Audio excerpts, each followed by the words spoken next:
capital of Switzerland. Visitors wait at this loop in the Aare River for the city's stars, the inhabitants of the new bear park. There's a special reason why bears have always been kept in Berne. It's on our coat of arms, and there's a 500-year-old tradition of keeping bears in the city. We have 4, the 2 adult ones, the mama and the papa, and the 2 cubs. The public can't get enough of the cubs, Berne and Urs. Some of their tricks are especially amusing.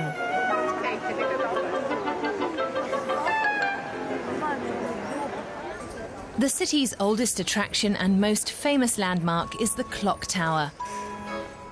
The clockwork inside has run with Swiss precision for centuries.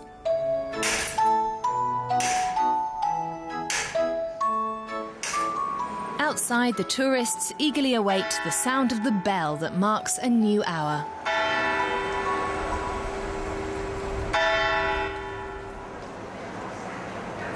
Berne is small enough to get to know well, and most of the old town is a pedestrian zone.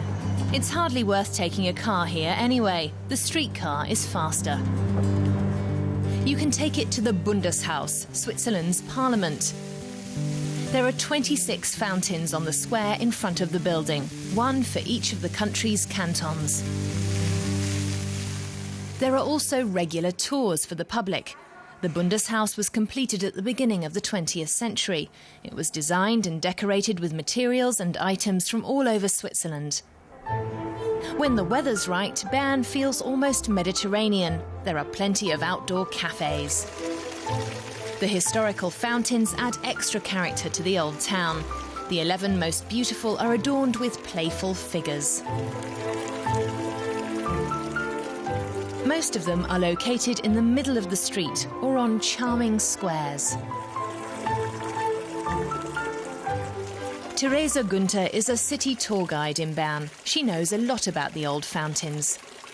They were created in the 16th century and supplied the city with drinking water, almost until the end of the 19th century. The pipe player fountain has a beautiful statue at the top. It depicts a street musician playing the bagpipes. Town musicians like that were there to entertain the citizens. The child eater fountain is hard to interpret. Some people think it's a carnival figure from the Middle Ages. But maybe it's Kronos, the Greek god of time, who ate his children and is thus a symbol of transience.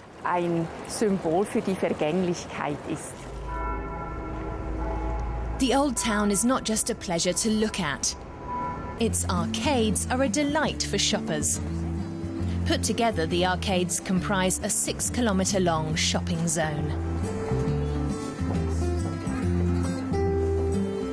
In the Middle Ages, cellars were built with their doors open to the street.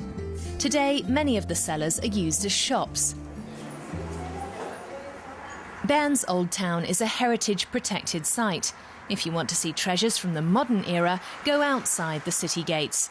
3 huge waves of glass and steel comprise the Clay Centre, created by Italian architect Renzo Piano. Paul Klee, one of the 20th century's most important artists, spent more than half his life in Berne. Comprising over 4,000 works, this is the world's most extensive collection of Klee's art. This new shopping centre is a contrast to the arcades in the Old Town. Full of nooks and crannies, it was designed by the American architect Daniel Libeskind. For lovers of modern architecture, it is already one of the Swiss capital's new landmarks.